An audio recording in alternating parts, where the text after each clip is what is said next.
प्यारे बच्चों व साथियों नमस्कार। मैं सत्यपाल सियाग आपका स्वागत करता हूँ आपके अपने YouTube channel easy physics by Satyapal Siyag के अंदर। 12th क्लास फिजिक्स का हमने कोर्स स्टार्ट किया हुआ था, तो आज इसी कड़ी में आगे बढ़ते हैं। तो हमारे पास थर्ड यूनिट की स्टार्टिंग होती है जी। थर्ड यूनिट का नाम है magnetic effects of current and magnetism. यहाँ पे हम विद्युत धारा के चुंबकीय प्रभावों के बारे में और चुंबकत्व के बारे में डिस्कस करने वाले हैं। तो पहले क्या था? पहले ये माना जाता था कि इलेक्ट्रिसिटी और मैग्नेटिज्म दोनों अलग अलग चीज़ें हैं, इनके बीच में कोई रिलेशन नहीं है किसी प्रकार का। बट 1820 के अंदर ओरस्टेड नाम के एक साइंटिस्ट थे, वो एक एक्सपेरिमेंट करते थे और बाय चांस वो ये डिटेक्ट कर लेते उस एक्सपेरिमेंट के थ्रू। बाय चांस, उनका उद्देश्य नहीं था, अकस्मात हो जाता है एक साथ। अचानक उन्होंने क्या देखा कि जी एक करंट कैरिंग कंडक्टर यदि है तो मैग्नेटिक फील्ड पैदा कर देता है। उन्होंने ये पाया, वहीं से फिर बाय चांस एक इन्वेंशन हो जाती है कि जी इलेक्ट्रिक करंट की हेल्प से हम मैग्नेटिज्म पैदा कर सकते हैं। तो ओरस्टेड सबसे पहला वो साइंटिस्ट था जिसने ये शो कर दिया कि इलेक्ट्रिक करंट मैग्नेटिक इफेक्ट्स पैदा करता है। बात आगे बढ़ती है। नेचर के अंदर बहुत बड़ी सिमेट्री है, तो यदि हम इलेक्ट्रिक करंट की हेल्प से मैग्नेटिज्म पैदा कर सकते हैं तो साइंटिस्ट के दिमाग में फिर विचार ये भी आता है, क्या हम इलेक्ट्रिसिटी की हेल्प से मैग्नेटिज्म तो पैदा कर पाए, क्या हम मैग्नेटिज्म की हेल्प से इलेक्ट्रिसिटी को पैदा कर सकते हैं या नहीं कर सकते? तो उसके लिए फिर माइकल फैराडे नाम के साइंटिस्ट एक्सपेरिमेंट करते हैं और ये सिद्ध कर देते हैं, ये शो कर देते हैं कि मैग्नेटिज्म की हेल्प से इलेक्ट्रिसिटी को पैदा किया जा सकता है। और वहीं से फिर जन्म ले लेती है एक नई ब्रांच जिसका नाम है इलेक्ट्रोमैग्नेटिक इंडक्शन, जो 4th यूनिट के अंदर डिस्कस की जाती है। तो फिर ये पाया गया कि यदि इलेक्ट्रिसिटी कहीं पे है तो उससे मैग्नेटिज्म भी पैदा होता है, और यदि मैग्नेटिज्म है तो उसकी हेल्प से हम इलेक्ट्रिसिटी को पैदा कर सकते हैं। तो मीन्स ये अलग अलग चीज़ें नहीं हैं। इलेक्ट्रिसिटी और मैग्नेटिज्म ये अलग अलग चीज़ें नहीं है, बट एक ही सिक्के के दो पहलू हैं। जैसे एक सिक्के के अंदर हेड और टेल होते हैं, तो इलेक्ट्रिसिटी यदि है तो उसके साथ मैग्नेटिज्म पक्का मिलेगा, और मैग्नेटिज्म है तो उसकी हेल्प से इलेक्ट्रिसिटी को पैदा किया जा सकता है। तो ये अलग अलग चीज़ें नहीं थी। फिर इसके बाद मैक्सवेल नाम के एक साइंटिस्ट आते हैं और वो 4 इक्वेशंस का सेट देते हैं, और उन 4 इक्वेशंस की हेल्प से वो इलेक्ट्रिसिटी और मैग्नेटिज्म के बीच का रिलेशनशिप बताते हैं हमारे को। और फिर उन्होंने थ्योरेटिकली ये भी बता दिया था कि यदि हमारे पास टाइम वेरिंग इलेक्ट्रिक फील्ड और मैग्नेटिक फील्ड हो तो उसकी हेल्प से हम एक नई प्रकार की वेव पैदा कर सकते हैं जिनका नाम रखा जाता है इलेक्ट्रोमैग्नेटिक वेव, जो कि 5th यूनिट के अंदर डिस्कस किए जाते हैं। तो ये अलग अलग चीज़ें नहीं हैं जी, एक ही सिक्के के दो पहलू होते हैं। साथ में मैक्सवेल ने तो थ्योरेटिकली बताया था कि वेरिंग इलेक्ट्रिक फील्ड और varying magnetic field electromagnetic wave को जन्म दे देते हैं, बट एक्सपेरिमेंटली इसको 1887 के अंदर हर्ट्ज मैक्सवेल की थ्योरी का यूज करके एक्सपेरिमेंटली उनको फिर डिटेक्ट करते हैं इलेक्ट्रोमैग्नेटिक वेव्स को। उनके साथ में पैरेलल में हमारे इंडियन साइंटिस्ट थे जिनका नाम था डॉक्टर जेसी बोस, जगदीश चंद्र बोस।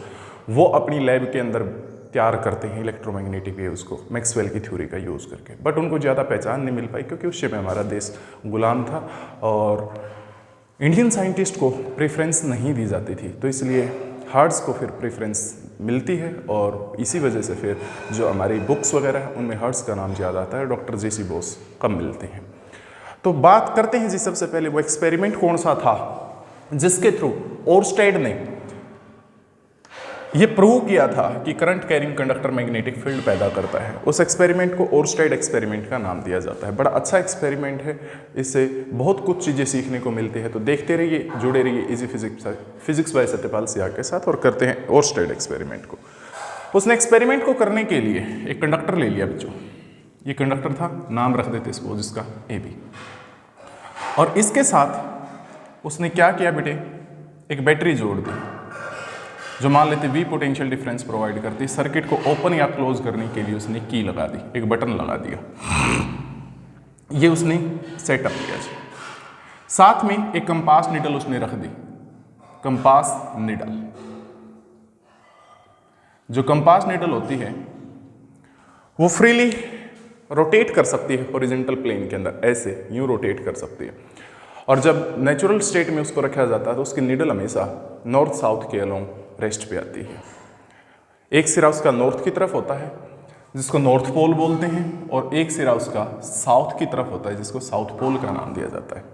तो ये सेटअप उसने लिया था जी। अब एक्सपेरिमेंट को करते हैं। सबसे पहले उसने इस सर्किट को ओपन रखा। ओपन रखता है तो कोई करंट यहां से नहीं चलेगा इस सर्किट में से, तो जो मैग्नेटिक नीडल है वो पॉइंट आउट करेगी नॉर्थ साउथ डायरेक्शन के लोग, ऐसे बिल्कुल कोई किसी प्रकार की दिक्कत नहीं थी। फिर उसने सर्किट को क्लोज कर दिया। सर्किट को क्लोज कर दिया। सर्किट को जैसे ही वो क्लोज करेगा इसमें से करंट चलना स्टार्ट कर देगा, और मान लेते हैं आई करंट चलता है जी। तो जैसे ही करंट चलना स्टार्ट करता है तो ये पाया गया कि मैग्नेटिक नीडल जो पहले ऐसे थी वो डिफ्लेक्ट होगी, या तो यूं या फिर यूं नहीं रही। करंट से पहले ऐसे थी, बट करंट के फ्लो करवाते ही वो या तो यूं डिफ्लेक्ट करेगी या फिर यूं डिफ्लेक्ट करेगी। उसके लिए रूल दिया जाएगा बाकायदा आपको। अभी इतना समझिए कि पहले ऐसे थी, करंट के बहाव की वजह से वो या तो यूं डिफ्लेक्ट हो जाएगी या यूं। मान लेते हैं सपोज मैंने कह दिया भाई राइट की तरफ डिफ्लेक्ट होगी, इस तरफ यूं, राइट की तरफ, मेरे राइट की तरफ यूं मुड़ गई सुई, यानी नॉर्थ पोल मान लेते हैं उसका यूं मुड़ जाता है। फिर उसने क्या कर दिया, सर्किट को फिर ओपन कर दिया। सर्किट को ओपन कर दिया तो अब क्या किया उसने, बड़ी बैटरी ले ली, बड़ी बैटरी, इससे ज्यादा पोटेंशियल प्रोवाइड करने वाली, और यूं का यूं जोड़ा, पॉजिटिव इस तरफ है नेगेटिव इस तरफ है। तो क्या पाया, अब बड़ी बैटरी यदि जोड़ देंगे और सर्किट को क्लोज कर देंगे तो ज्यादा करंट चलेगा। फिर उसने ये पाया कि जितना ज्यादा करंट चलता है, जो घुमाव है सुई के अंदर उतना ज्यादा। पहले अगर वो थोड़ी मुड़ रही थी तो ज्यादा करंट की वजह से और ज्यादा मुड़ जाती है वो, यानी जितना ज्यादा करंट होगा डिफ्लेक्शन उतनी ज्यादा होगी मैग्नेटिक नीडल के अंदर। फिर उसके दिमाग में बात आती है, मैं पोलैरिटी चेंज करके देखता हूं, पोलैरिटी चेंज करके देखता हूं। तो उसने क्या किया, अब की बार इस बैटरी की पोलैरिटी को बदल दिया। बैटरी की पोलैरिटी कैसे बदली, जो पॉजिटिव टर्मिनल था इस तरफ ले लिया उसने और नेगेटिव इस तरफ ले लिया, यूं ले लिया जी उसने। तो जैसे ही पोलैरिटी चेंज करेंगे करंट की डायरेक्शन चेंज हो जाएगी। अब करंट इस तरफ फ्लो करेगा। तो जैसे ही करंट ने इस तरफ फ्लो करना स्टार्ट किया उसने ये पाया डिफ्लेक्शन अब भी है, बट अपोजिट डायरेक्शन में। क्या है बेटे, अपोजिट डायरेक्शन में। यानी पहले अगर करंट के फ्लो की वजह से इस तरफ थी डिफ्लेक्शन सुई की, अब वो इस तरफ है। इन बातों से सिद्ध हो जाता है क्या, कि इस करंट के अंदर कुछ ऐसी चीज तो है जो इस सुई को डिफ्लेक्ट कर देता है, इस नीडल को डिफ्लेक्ट कर देता है। तो यहां से दो बातें सीखने को मिलती हैं। पहली बात ये कि करंट जो है वो मैग्नेटिक नीडल को डिफ्लेक्ट करता है, इसका मतलब उसने मैग्नेटिक फील्ड पैदा किया है।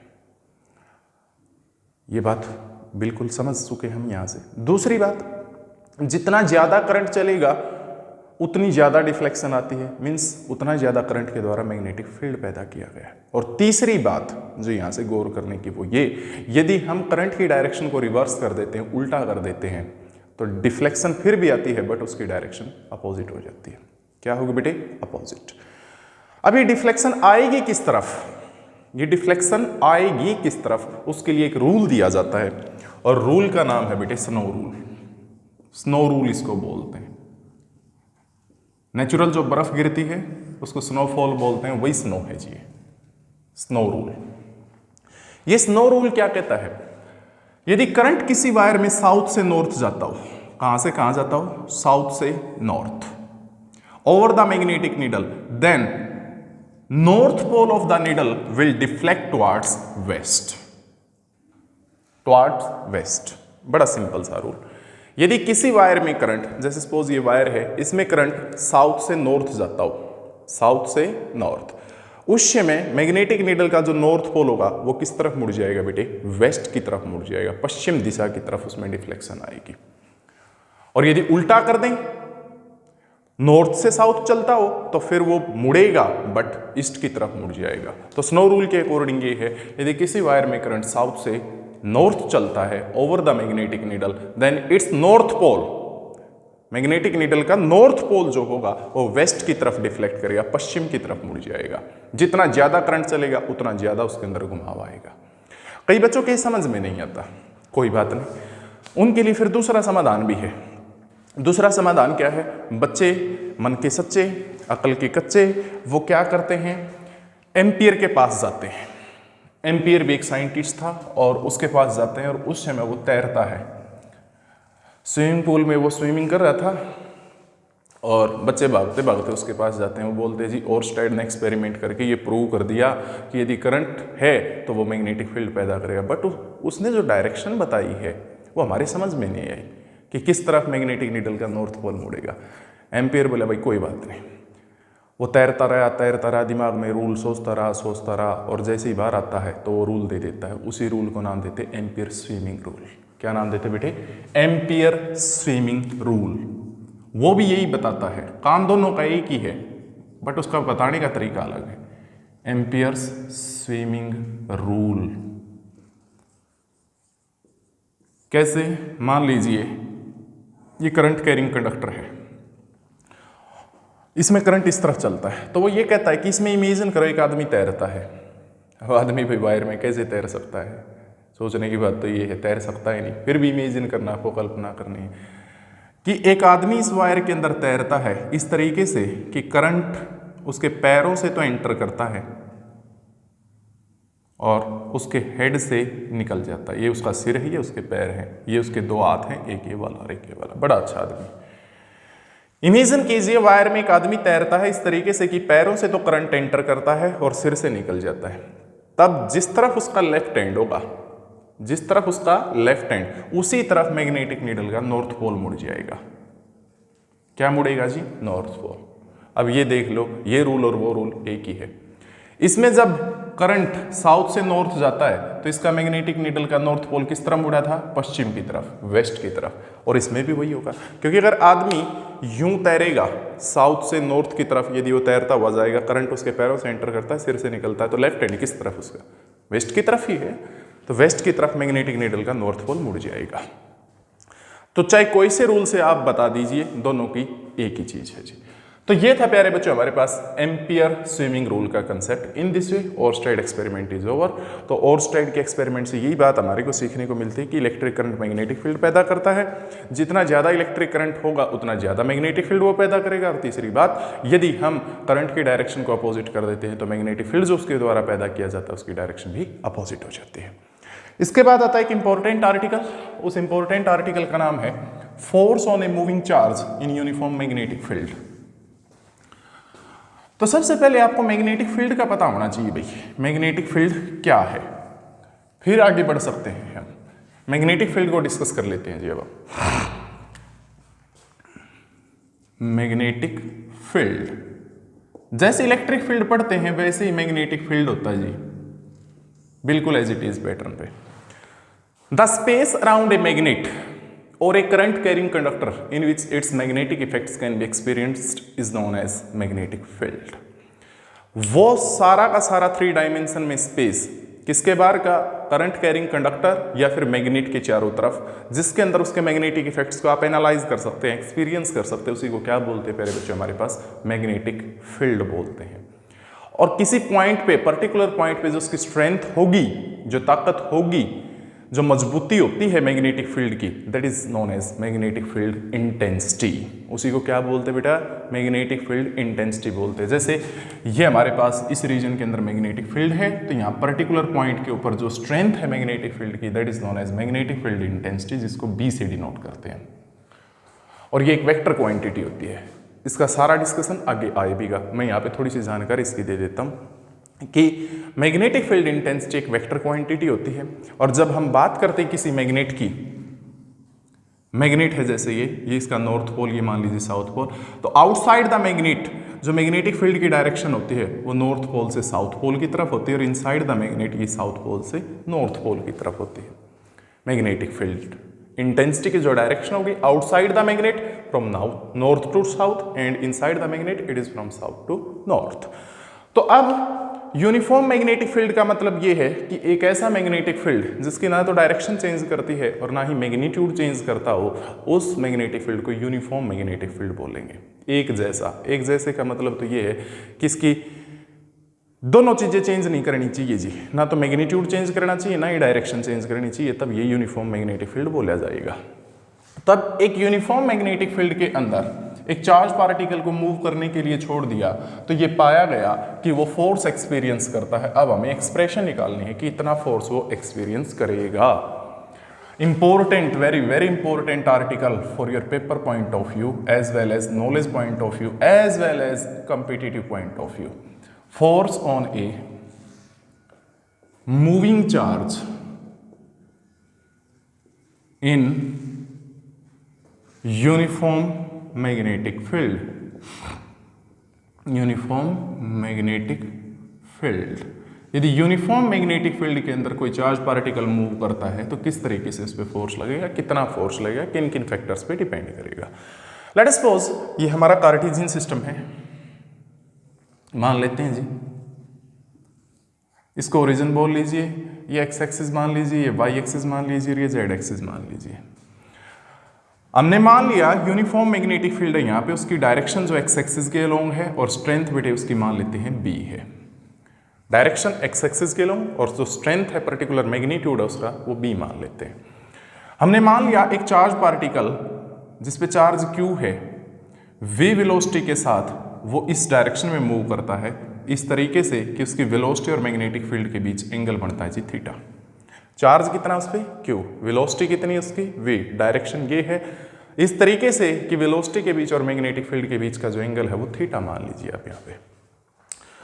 तो अब इस वेलोसिटी को अगर हम रिजोल्व कर दें, तोड़ दें, अगर इसके कंपोनेंट बनाए रेक्टेंगुलर कंपोनेंट, तो इस तरफ जो टुकड़ा आएगा वो आएगा बच्चों वी कोस थीटा, और इस वी कोस थीटा के बिल्कुल परपेंडिकुलर इस तरफ आ जाएगा वी साइन थीटा। तो यहाँ पे दो कंपोनेंट हो चुके हैं वेलोसिटी के, एक तो वी कोस थीटा है जो मैग्नेटिक फील्ड की डायरेक्शन में है और एक वी साइन थीटा है जो मैग्नेटिक फील्ड के परपेंडिकुलर है। तो अगर ये फोर्स F एक्सपीरियंस करता है, मान लेते हैं इस पे जो फोर्स लगता है मैग्नेटिक फील्ड की वजह से वो F है, तो ये पाया गया it is directly proportional to magnitude of charge, charge के मैग्नीट्यूड के डायरेक्टली प्रोपोर्शनल है। सेकंड ये पाया गया it is directly proportional to strength of magnetic field, magnetic field की स्ट्रेंथ के भी डायरेक्टली प्रोपोर्शनल, जितना ज़्यादा मैग्नेटिक फील्ड होगा फोर्स उतना ही ज़्यादा एक्सपीरियंस करेगा। तीसरा ये पाया गया it is directly proportional to that component of velocity which is perpendicular to magnetic field. Force उस वेलोसिटी कंपोनेंट के भी डायरेक्टली प्रोपोर्शनल पाया गया जो मैग्नेटिक फील्ड के परपेंडिकुलर है। अब मैग्नेटिक फील्ड के जो परपेंडिकुलर कंपोनेंट है वो तो वी साइन थीटा है बच्चों, क्योंकि वी कोस थीटा तो इसके अलोंग है और वी साइन थीटा इसके बिल्कुल परपेंडिकुलर है। तो फोर्स इस वेलोसिटी कंपोनेंट के भी डायरेक्टली प्रोपोर्शनल होता है जो मैग्नेटिक फील्ड के परपेंडिकुलर है। तो ये तीन बातें पाई गई। अब तीनों बातों को अगर हम कंबाइन कर दें तो F is directly proportional to Q B V sine theta, या यूं कह सकते हैं आप F is directly proportional to Q V B sine of theta. जब प्रोपोर्शनलिटी को इक्वलिटी में बदलते हैं तो हमेशा का हमारा पर्सनल है कि एक कांस्टेंट यहाँ पे जन्म लेगा और जो कांस्टेंट है यहाँ पे k, और ऐसा ही सिस्टम के अंदर that is taken to be 1, इसको 1 लिया जाता है तो सिंपली f क्या बन जाता है जी, f is equal to Q we B sine theta. तो this is the expression for the force experienced by a charge particle which is moving in uniform magnetic field. एक चार्ज पार्टिकल जो uniform magnetic field में यदि move करता है तो इतना वो फोर्स एक्सपीरियंस करेगा, F is equal to Q we B sine theta. Special case, special case क्या रहेंगे जी यहाँ पे? पहला, यदि चार्ज पार्टिकल स्टैटिक होता, स्टैटिक मीन्स रेस्ट पे होता, मैग्नेटिक फील्ड तो है बट उसके अंदर जो रखा हुआ चार्ज पार्टिकल है वो रेस्ट पे है। अगर वो रेस्ट पे होगा तो उसकी वेलोसिटी 0, और जैसे ही वेलोसिटी 0 हो जाएगी तो देख लीजिए यहाँ पे 0 पुट करोगी तो फोर्स भी कितना आएगा बच्चों, 0। तो मीन्स एक चार्ज पार्टिकल यदि रेस्ट पे हो या स्टैटिक पोजिशन में हो तो उसके ऊपर मैग्नेटिक फील्ड की वजह से कोई फोर्स नहीं लगता। सेकेंड, अब बात करते हैं वो मूव तो करता है, वेलोसिटी तो उसकी है यानी वेलोसिटी नॉन जीरो है, बट जो एंगल है यहाँ पे वेलोसिटी के बीच और मैग्नेटिक फील्ड के बीच या तो 0 डिग्री है या फिर 180 डिग्री है। यदि थीटा 0 डिग्री या फिर 180 डिग्री होगा तो दोनों केसेस के अंदर साइन थीटा की वैल्यू 0 हो जाएगी। साइन थीटा की वैल्यू 0 होगी तो यहाँ पे आप पुट करेंगे तो इसकी जगह 0 0 इंटू समथिंग 0, तो फोर्स कितना आ जाएगा, 0। मीन्स जब मैग्नेटिक फील्ड और चार्ज पार्टिकल की वेलोसिटी या तो पैरेलल हो या फिर एंटी पैरेलल हो तो उस केस में इट एक्सपीरियंसेस नो फोर्स, कोई फोर्स ही एक्सपीरियंस नहीं करेगा, चाहे मूव करता रहे बट फोर्स नहीं लगेगा जी। फिर बात करते हैं तीसरा स्पेशल केस, यदि थीटा 90 डिग्री कर दिया जाए, थीटा को क्या कर दें बेटे 90 डिग्री, उस समय साइन थीटा की वैल्यू +1 होगी जो कि मैक्सिमम होती है, जो कि मैक्सिमम वैल्यू होती है। और यदि ये मैक्सिमम हो जाएगा तो उस समय फोर्स भी मैक्सिमम लगेगा, और मैक्सिमम वैल्यू जो है फोर्स की, maximum value of force will be equal to QVB, ये मैक्सिमम वैल्यू होगी।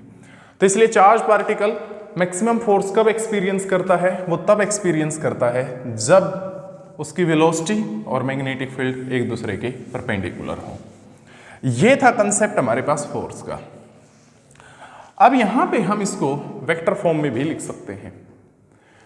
वेक्टर फॉर्म में कैसे लिखेंगे, वेलोसिटी एक वेक्टर है, मैग्नेटिक फील्ड एक वेक्टर है, और थीटा इनके बीच का एंगल है।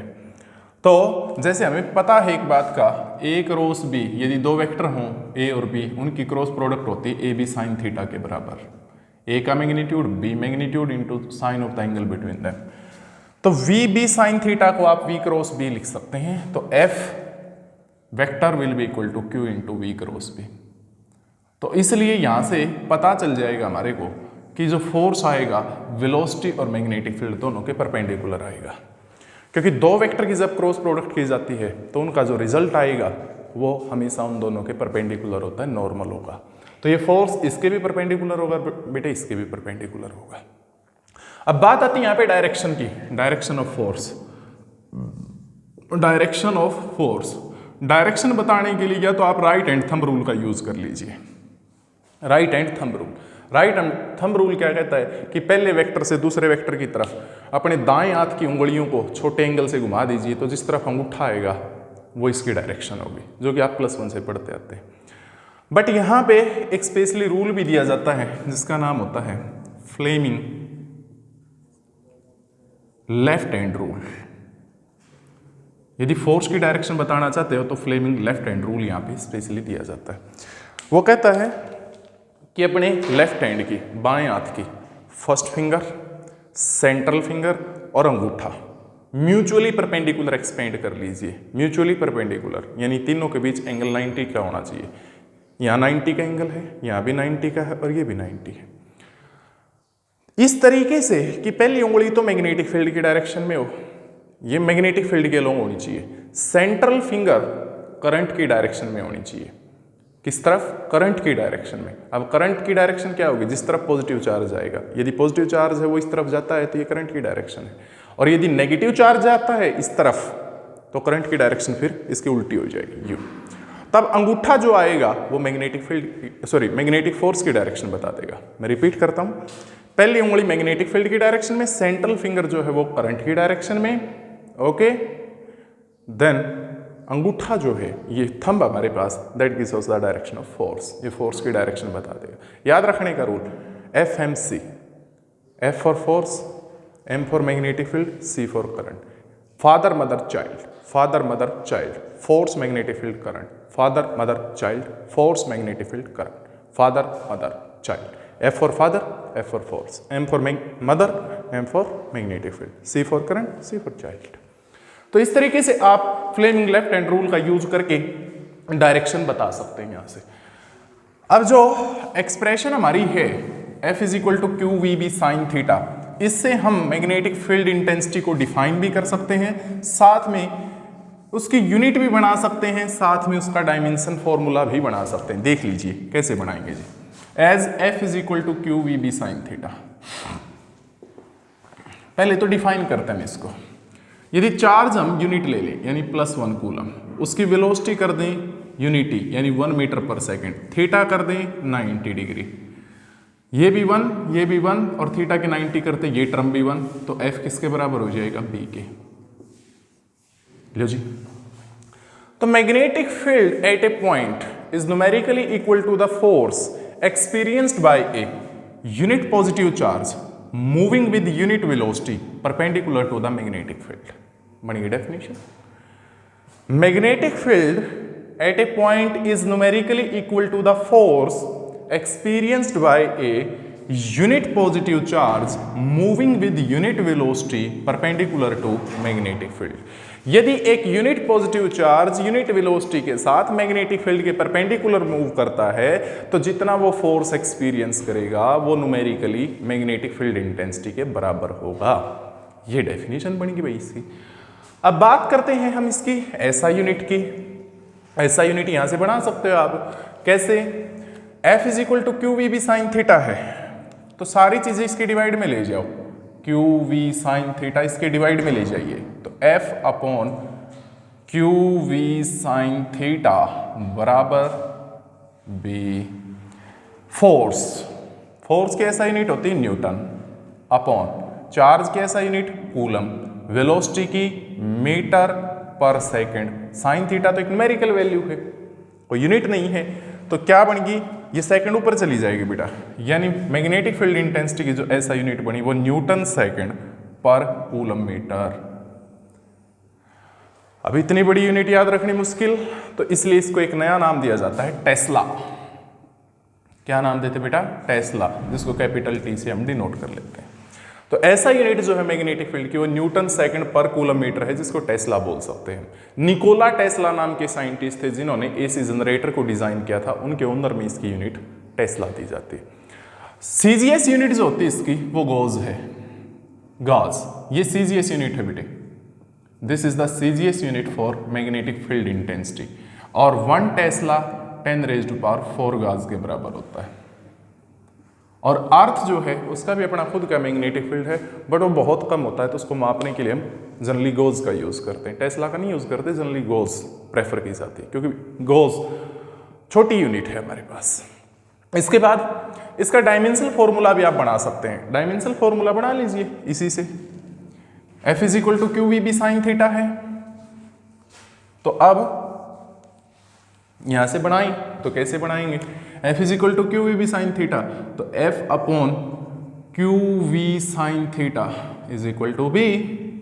फोर्स का पता है अपनी को, m1 L1 t minus 2 upon charge का at, आगे वेलोसिटी का L1 t minus 1। Sine theta numerical value है, कोई डायमेंशनल फॉर्मूला होता नहीं है जी। अब टर्म्स को अरेंज करना सिंपली देख लीजिए। m केवल एक है, m1, l एक पावर ये एक पावर ये आपस में कैंसिल कर जाएंगी तो l की पावर 0, t की पावर देख लेना बेटा। ऊपर तो -2 है, बट एक +1 ये -1 ये आपस में यही कैंसिल करगी तो केवल और केवल क्या बच गई? t की -2, a की पावर। ऊपर तो है ही नहीं, नीचे एक था, ऊपर जाके माइनस होगा, तो इसलिए मैग्नेटिक फील्ड का डायमेंशनल फॉर्मूला क्या बनेगा जी? m1 L0 t - 2 t - 1। This is about force on a moving charge in uniform magnetic field. इसके बाद आता है ओरस्टेड ने ये तो बता दिया कि current carrying conductor magnetic field पैदा करता है, बट कितना करता है, अमाउंट कितनी होती है, ये तो नहीं बताया उसने। उसके लिए फिर एक लॉ होता है जिसका नाम है बावर्ट-सावर्ट्स लॉ। बावर्ट-सावर्ट्स लॉ वो पहला लॉ है जो मैग्नेटिक फील्ड बताएगा कितना पैदा किया जाता है करंट एलिमेंट के द्वारा या करंट कैरिंग कंडक्टर के द्वारा। That will be discuss in next lecture. तो आज के लिए बस इतना ही। देखते रहिए easy physics by Satyapal Singh. Thanks a lot to watch the video till end. मिलते हैं नेक्स्ट लेक्चर में।